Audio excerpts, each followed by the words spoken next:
SSLC വിദ്യാർത്ഥികൾക്ക് വേണ്ടി English edu spot ഒരുക്കുന്ന daily practice test video series answer video 10ാം ഭാഗത്തിലേക്ക് എല്ലാ വിദ്യാർത്ഥികൾക്കും ഹൃദ്യമായ സ്വാഗതം. 10ാം വീഡിയോയിൽ 2 ക്വസ്റ്റ്യൻസ് ആയിരുന്നു വിദ്യാർത്ഥികൾക്ക് പ്രാക്ടീസിന് നൽകിയിരുന്നത്. First question, complete the following conversation between mister John and missus John. Mister ജോണും മിസസ് ജോണും തമ്മിലുള്ള കോൺവെർസേഷൻ പൂർത്തീകരിച്ചെഴുതുക എന്നുള്ളതായിരുന്നു ആദ്യ question. Mr. John, darling, look at the gentleman walking along the deck. Mrs. John, ചോദിക്കുന്ന ചോദ്യം who is that എന്നുള്ളതായിരിക്കണം.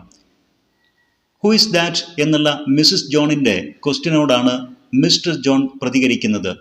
that is Dr. A.J. Cronin, whom I have been in search of for the last 25 years. Mrs John വീണ്ടും ഒരു question ചോദിക്കുന്നു why. തുടർന്ന് is there anything special about him എന്നുള്ള ഒരു question കൂടെ Mises John ചോദിക്കുന്നു. അതിനോട് പ്രതികരിച്ചുകൊണ്ട് mister John മറുപടി പറഞ്ഞു, yes, there is something special about him. ഈ yes or no type answer ക്വസ്റ്റ്യനാണ് മിസസ് ജോൺ ചോദിച്ചത് എന്നുള്ളത് മിസ്റ്റർ ജോണിൻ്റെ എസ് എന്ന് തുടങ്ങുന്ന ആൻസർ ഭാഗം കൊണ്ട് നമുക്ക് ഊഹിച്ചെടുക്കാവുന്നതാണ്. തുടർന്ന് മിസ്റ്റർ ജോൺ പറയുന്നു, if this man hadn't helped me എന്നുള്ള ഒരു കണ്ടീഷണൽ സെൻറ്റൻസിൻ്റെ ഇഫ് ക്ലോസ് ആണ് മിസ്റ്റർ ജോണിൻ്റെ സ്റ്റേറ്റ്മെൻ്റ് ആയിട്ട് നൽകിയിരുന്നത്. ഈ ഇഫ് ക്ലോസ് പരിശോധിക്കുമ്പോൾ ഹാഡിൻറ്റ് ഹെൽപ്ഡ് എന്നുള്ള പാസ്റ്റ് പെർഫെക്റ്റ് വേർബ് കാണാൻ സാധിക്കും. ഒരു കണ്ടീഷണൽ സെൻറ്റൻസിൻ്റെ ഇഫ് ക്ലോസിൽ പാസ്റ്റ് പെർഫെക്റ്റ് വേർബ് വന്നു കഴിഞ്ഞാൽ അതിൻ്റെ മെയിൻ ക്ലോസിൽ വുഡിൻറ്റ് ഹാവ് ബീൻ എന്ന രൂപത്തിൽ would, should, could, might plus have plus V3 form of the verb എന്ന സ്ട്രക്ചറിലാണ് വേർബ് ചേർക്കേണ്ടത്. നമുക്കതിനുള്ള ഒരു ക്ലൂവും ഇവിടെ തന്നിരുന്നു, അലൈവ് നൗ. സ്വാഭാവികമായിട്ടും if this man hadn't helped me I wouldn't have been alive now എന്നായിരിക്കണം ആ കണ്ടീഷണൽ സെൻറ്റൻസിൻ്റെ main clause. Missus John, Don't create suspense. Please tell me everything in detail. Mr. John, it's a long story. ഇത്രയും പറഞ്ഞ് we had better ഉപയോഗിച്ച് ഒരു suggestion മുന്നോട്ട് വെക്കുന്നു. we had better sit and talk എന്നായിരുന്നു ആ സജഷൻ എന്നുള്ളത് മിസസ് ജോണിൻ്റെ പ്രതികരണത്തിൽ നിന്ന് നമുക്ക് മനസ്സിലാക്കാൻ സാധിക്കും. മിസസ് ജോൺ പറഞ്ഞു, okay, we can sit somewhere here and talk. ഇതിൽ നിന്നാണ് സിറ്റ് ആൻഡ് ടോക്ക് എന്നുള്ള സജഷൻ നാം കണ്ടെത്തുന്നത്. Mister John, I want to talk to him but I am too shy to approach him. എനിക്ക് ആ മനുഷ്യനോട് സംസാരിക്കണമെന്നുണ്ട്, പക്ഷേ അദ്ദേഹത്തെ സമീപിക്കാൻ എനിക്ക് ലജ്ജ തോന്നുന്നു.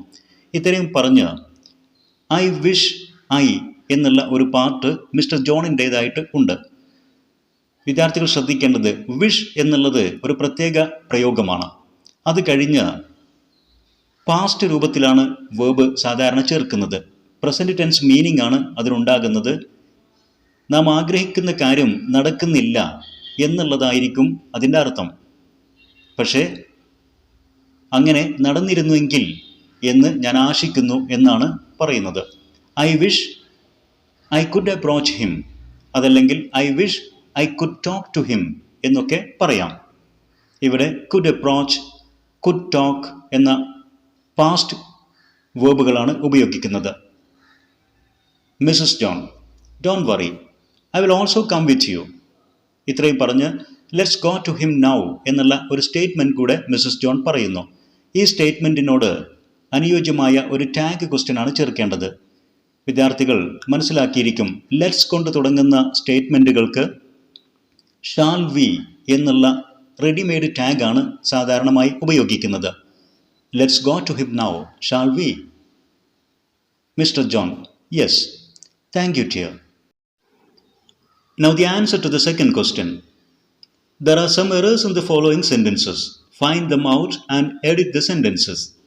ഇവിടെ ഏതാനും സെൻറ്റൻസുകൾ നൽകിയതിൽ ചില എറേഴ്സ് ഉണ്ട്. അവ കണ്ടെത്തി സെൻറ്റൻസുകൾ എഡിറ്റ് ചെയ്യുക എന്നുള്ളതായിരുന്നു രണ്ടാമത്തെ ക്വസ്റ്റ്യൻ. ആദ്യ sentence, The myna flew on and reached its perch. ഈ സെന്റൻസിൽ ഇറ്റ്സ് എന്നെഴുതിയത് തെറ്റായ രൂപത്തിലാണ്. ഇറ്റ്സ് എന്ന് എഴുതുമ്പോൾ ഇറ്റ് എന്ന പ്രൊനൗണിന്റെ പൊസസീവ് രൂപമാണ് ഉദ്ദേശിക്കുന്നത്. അങ്ങനെ പൊസസീവ് രൂപം എഴുതുമ്പോൾ അപ്പോസ്ട്രോഫി ചേർക്കരുത്. അപ്പോസ്ട്രോഫി ചേർത്തെഴുതിയാൽ ഇറ്റ് ഈസ് എന്നതിൻ്റെയോ ഇറ്റ് ഹാസ് എന്നതിൻ്റെയോ ഷോർട്ട് ഫോം ആയിട്ട് മാറും. കറക്റ്റ് ഫോം ഇറ്റ്സ്, അപ്പോസ്ട്രോഫി ഇല്ലാതെ എഴുതുക. രണ്ടാമത്തെ sentence, I possessed one solitary black coat whom I was then wearing. ഇവിടെ whom എന്നുള്ള റിലേറ്റീവ് പ്രൊനൗൺ തെറ്റാണ്. whom എന്നുള്ളത് സാധാരണഗതിയിൽ വ്യക്തികൾക്ക് ഉപയോഗിക്കുന്ന ഒബ്ജക്റ്റ് ഫോം സൂചിപ്പിക്കുന്ന വ്യക്തികൾക്ക് ഉപയോഗിക്കുന്ന റിലേറ്റീവ് പ്രൊനൗണാണ്. ഇവിടെ കോട്ട് എന്നുള്ള ഒരു വസ്തുവിനെയാണ് നാം റിലേറ്റീവ് ക്ലോസിലൂടെ വിശദീകരിക്കുന്നത്.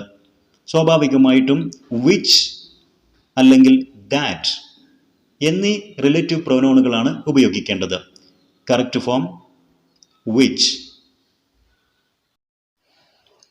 മൂന്നാമത്തെ സെന്റൻസിൽ there was no more sounds from above എന്നെഴുതിയതിൽ was എന്നുള്ള സിംഗുലർ വേർബ് തെറ്റായിട്ട് മാർക്ക് ചെയ്തിരിക്കുന്നു. അതിനുള്ള കാരണം ഈ സെന്റൻസിലെ യഥാർത്ഥ സബ്ജക്റ്റ് സൗണ്ട്സ് എന്നുള്ള പ്ലൂറൽ നൗൺ ആണ്. സെന്റൻസ് തുടങ്ങുന്നത് there എന്നുള്ള ഡമ്മി അഥവാ ഇൻട്രൊഡക്ടറി സബ്ജക്റ്റ് കൊണ്ടാണെങ്കിലും യഥാർത്ഥ സബ്ജക്റ്റ് തുടർന്ന് വരുന്ന സൗണ്ട്സ് എന്നുള്ള പ്ലൂറൽ നൗൺ ആണ്. അതുകൊണ്ട് തന്നെ വേർബ് അതിനനുയോജ്യമാം വിധം പ്ലൂറലായിട്ട് എഴുതണം. there were എന്നുള്ളതായിരുന്നു ശരി രൂപം.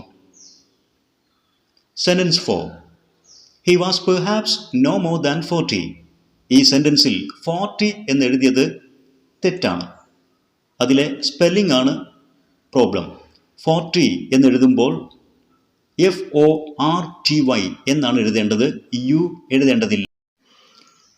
4, fourth, 14, 14th എന്നൊക്കെ എഴുതുമ്പോൾ OU എന്നീ 2 വവൽ ലെറ്റേഴ്സ് ഉൾപ്പെടുത്തണം.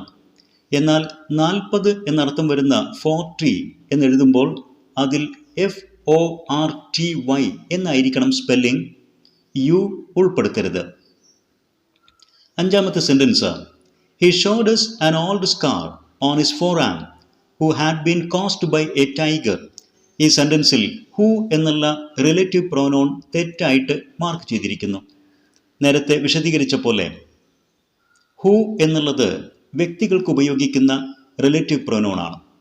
ഇവിടെ ഓൾഡ് സ്കാർ എന്നതിനെയാണ് വിശദീകരിക്കുന്നത് റിലേറ്റീവ് ക്ലോസിലൂടെ. അതിനനുയോജ്യമായ റിലേറ്റീവ് പ്രൊനൗൺ വിച്ച് എന്നുള്ളതാണ്. ആറാമത്തെ sentence, I left my sisters shoes here. ഈ സെന്റൻസിൽ 2 എറേഴ്സ് ഉണ്ട്. സിസ്റ്റേഴ്സ് എന്നെഴുതിയിരിക്കുന്നത് പ്ലൂറൽ ഫോമിലാണ്. അതിനു പകരം സിസ്റ്റർ എന്നെഴുതി അതിൻ്റെ പൊസസീവ് രൂപം ലഭിക്കാൻ അപ്പോസ്ട്രോഫി ചേർക്കണം. Sisters, sister apostrophe and S. എന്നാൽ ഷൂസ് എന്നെഴുതിയിരിക്കുന്നത് അപ്പോസ്ട്രോഫി ചേർത്തുകൊണ്ടാണ്. അവിടെ ഷൂസ് എന്നുള്ളത് പ്ലൂറൽ നൗൺ ആണ് വേണ്ടത്, അപ്പോസ്ട്രോഫി ഒഴിവാക്കണം. അപ്പോൾ സിസ്റ്റേഴ്സ് എന്നുള്ളത് അപ്പോസ്ട്രോഫി ചേർത്തുകൊണ്ടും ഷൂസ് എന്നുള്ളത് അപ്പോസ്ട്രോഫി ഇല്ലാതെയും ശരിയാം വിധം എഴുതണം. ഇവിടെ വിശദീകരിച്ച എല്ലാ കാര്യങ്ങളും വിദ്യാർത്ഥികൾക്ക് വ്യക്തമായി മനസ്സിലായിരിക്കുമെന്ന് വിശ്വസിക്കുന്നു. ഇത്തരം പ്രാക്ടീസ് ക്വസ്റ്റ്യൻസ് വിദ്യാർത്ഥികൾക്ക് തീർച്ചയായിട്ടും അവരുടെ പരീക്ഷകളിൽ സഹായകരമായിരിക്കും. വിദ്യാർത്ഥികൾക്ക് ഉപകാരപ്പെടുന്ന ഇത്തരം വീഡിയോസ് അവരുടെ സുഹൃത്തുക്കൾക്കും ഷെയർ ചെയ്യുക. നിങ്ങളുടെ വിലപ്പെട്ട അഭിപ്രായങ്ങളും നിർദ്ദേശങ്ങളും സംശയങ്ങളും കമൻറ്റ് ചെയ്യുക. Thanks for watching.